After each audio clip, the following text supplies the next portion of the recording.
Hello, everyone, and welcome to Hera TV.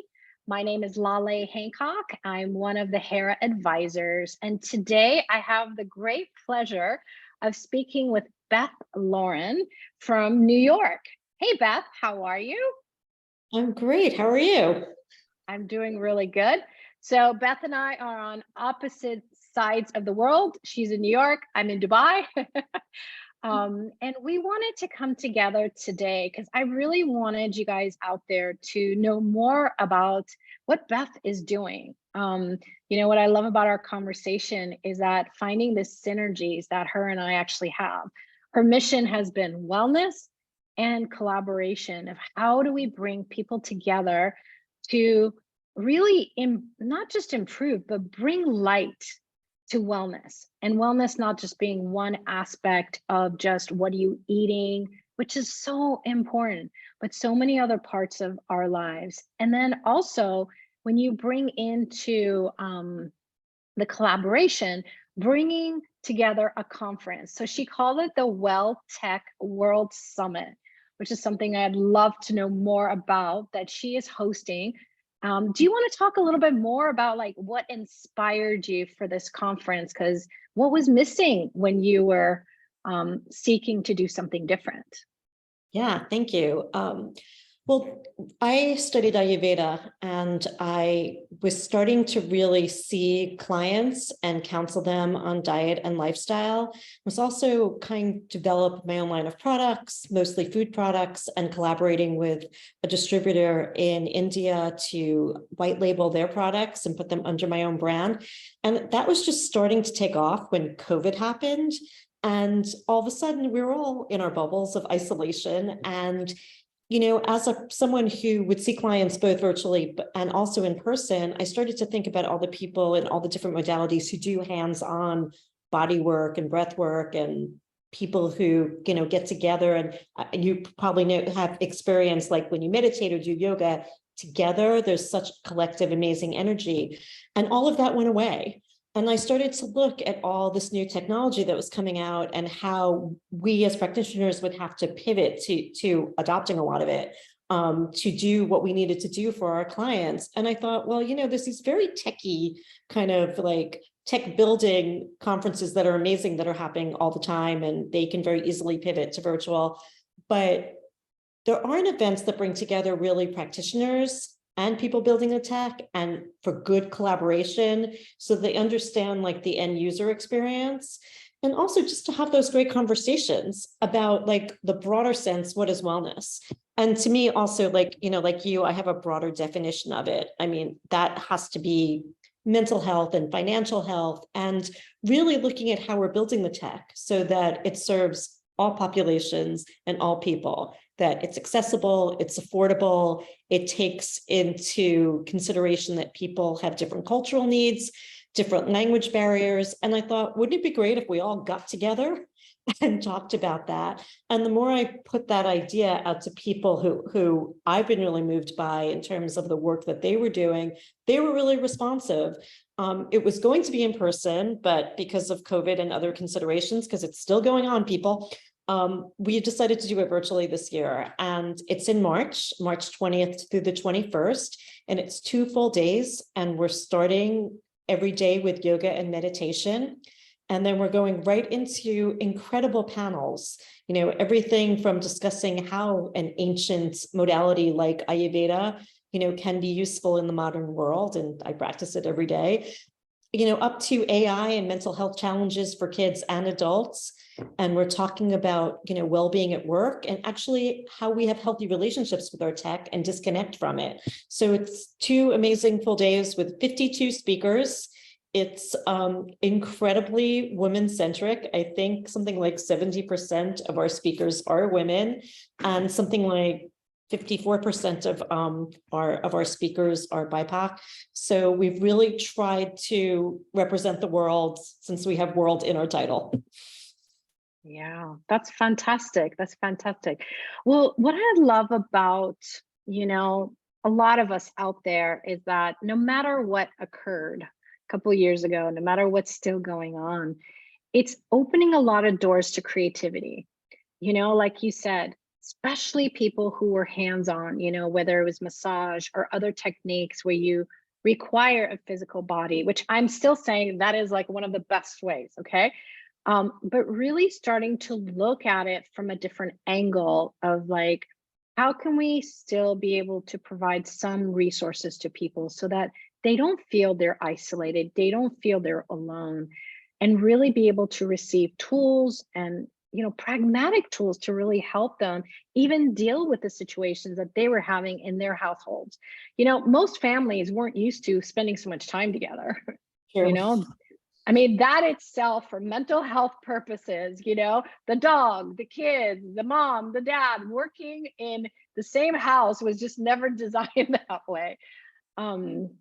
And so like really putting this together, I mean, it's really amazing that, you're putting this together, you're creating it, and you're also looking at bringing it forward where it'll be in person next year. And I know that this also got inspired because of your other business. So do you want to talk a little bit more about your other business and the ways that you're really making a difference? Yeah, thank you. Yeah, so Sangha, which is the Sanskrit word for community, is the name of my business. And it was really Ayurveda focused. So for people who might not know or have heard a little bit about Ayurveda, it's really science-backed Indian medicine. And it's really a way to consider your mind, body, and spirit, and to work within the seasons and with your particular body constitution. So that's kind of a broad strokes, but it's very, very easy to practice. And I often tell people that they're probably practicing and don't even know it, because a lot of people already eat with the seasons and eat locally, and are very tuned into their digestive fire and making sure that that works properly. So, and those are, basic tenets of Ayurveda. So I was not, there's only, there are certain levels you can attain, knowledge, but, you're somewhat limited in what you can practice in the US. So I was really trying to look at ways to expand what I could offer. And I've always had this desire to open some kind of wellness club. And I kind of put it on the back burner. And now it's really in the zeitgeist now. And the more I thought about it, the more I decided this is the year to do it. And I'm working with this amazing hospitality genius, Rudy Mick.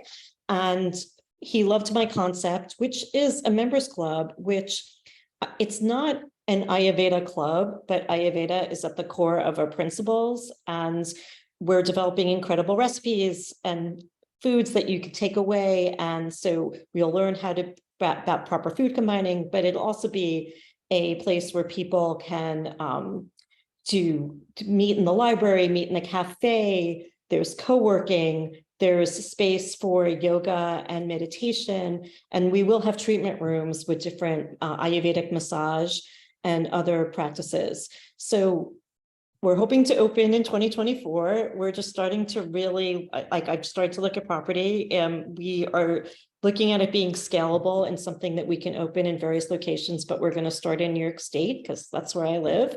And that's where there's a lot of interest in what we're doing.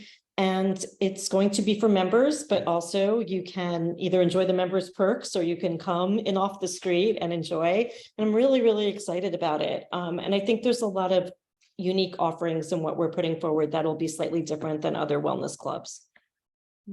I think that's awesome. And I used to live in in America for most of my life, actually. And now I've moved to Dubai, and we're building a wellness center here, and we'll have lots of services that will be Hera wellness as well.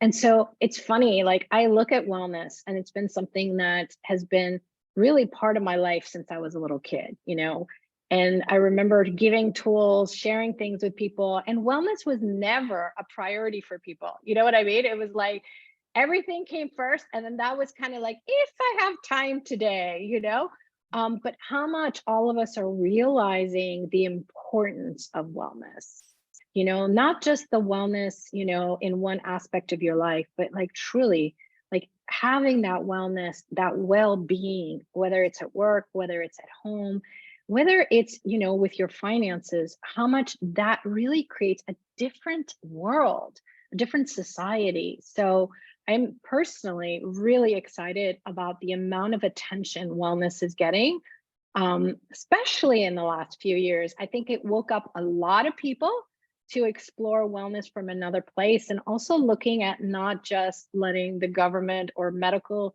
organizations be the leaders in that, but really people starting to become the leaders of their lives and actually choosing for themselves. So I'm super grateful for this. And, we're here, it's Hera TV. We still have a few more minutes. Like, I would love to know more, because you got to find out about Hera and the things that we're doing. So, what's your view? Like, if you think about Hera in 5 years, what's your vision? Like, what would you like to see out in the world? Yeah. When I heard about Hera and I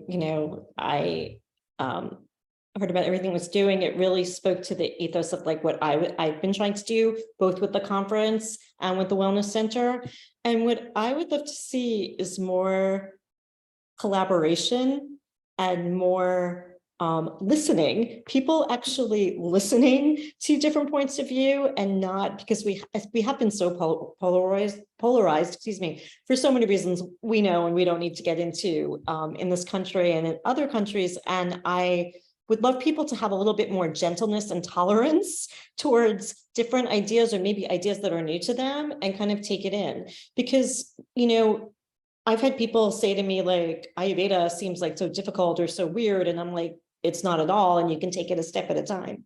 And I say to people all the time, there are 9,000 yoga studios, like just in Brooklyn where I live. And if you think back probably 30, 40 years ago, people still thought yoga was this weird thing from the East, or something that was specialized and not something that was easy to do in your own living room. So I think the more people open up to different ideas and are willing to take it in and be collaborative and hear different points of view, that's really what I'd like to see. And I think that's what you're trying to achieve. And I think, if anything good came out of the pandemic, it was for people to have that moment to take a breath and really look at their health and their mental and physical health, and how they interact, and how they need to be aligned, and that we're not separate in our bodies and our heads. And so, yeah, I that those are the things I would love to see happen. Yeah. And, although for us, it's humanity, we don't believe in separation or segregation. There's still very much a focus of also empowering women, and the next generation. So if you could give some advice to different people that are watching, either it's now or in the future, what advice would you give a woman who might be in a situation of wanting to try something new or wanting to create something for themselves? Like, what inspirational words would you share with them? I would say, really, if it's in your heart and it's really something, and your head, and really a dream, like, carve out the time. Like, just whether that means you have to get up an hour early or go to bed an hour late, and you have kids and jobs and whatever, like carve out some personal time and get it down on paper. And I really cannot stress, like, writing it longhand first, like writing out your ideas. Like, there's something about that, like brain connection to, like, it just makes a huge difference. So I would just say, carve out the time and really think about what you want to do. And then whatever, don't let anyone tell you differently, whether it's spouse, parents, teacher, doctor, friend, whatever, drown it out. Like, it, what you want to do is valuable and the world needs it, and just go for it. I love that. It's so true. Actually, that's why I do what I do. That's why I travel every week to a new country, because it's like, if you can even dream it, that means there's something already speaking to you and it wants to come alive with your energy. So a lot of times, just like how you mentioned the yoga, people are so used to their box of how things are done that your idea may be so far outside their box that they cannot relate, and they won't. You're the only one who's being inspired by these energies. So it really takes you being that leader the leader of your life, it doesn't mean you exclude others, but it's the willingness that if you have that drive and you've got that interest and that enthusiasm, that's what's going to carry you forward. So never give up on that, you know? It's so true. And, you know, the other thing that happened during the pandemic that was positive was that people like took time to like make their own food and learn a new skill. And I think that opens people up to new ideas of what their career could be, and that they didn't have to hate their jobs, and that they could be entrepreneurs or solopreneurs and they could do what they wanted to do. And that's always a good thing. And we just need more of that. Yeah, the world needs more creativity. So whatever it is, don't go based on pattern and how anyone else has done it. More than ever, it's about you being you, and the uniqueness of you is what the world's missing. So yeah, for sure. Beth, thank you so much. It was such a pleasure to meet you, learn more about these exciting things that you are creating. And we can't wait. We can't wait at Hera. That's the thing. Hera, and the magic of Hera is that we get to meet and partner with incredible people around the world who are really doing things to change things and bring more light and bring more possibilities in the world. So thank you so much for you. And we'll also put your details in the bottom of in the description section of this YouTube. So if anybody would like to learn more about Beth and what she's creating, they can go to your website as well as to the conference. Well, thank you so much for this opportunity and for this like amazing conversation. I also I would be remiss if I didn't mention that Hera is also a community partner with the WellTech World Summit, and we're thrilled that you're going to be with us. And so for anyone who wants to buy a ticket, it's www.welltechworldsummit.com. It's March 20th and the 21st, and you can enjoy it all from the comfort of your living room. And we're so excited to partner with Hera. And thank you so much for this conversation. Thank you. And everyone, thank you guys for watching, and we look forward to seeing you on the next episode. And if you have any questions, you can contact us at heracity.org. And see you soon. Bye, everyone.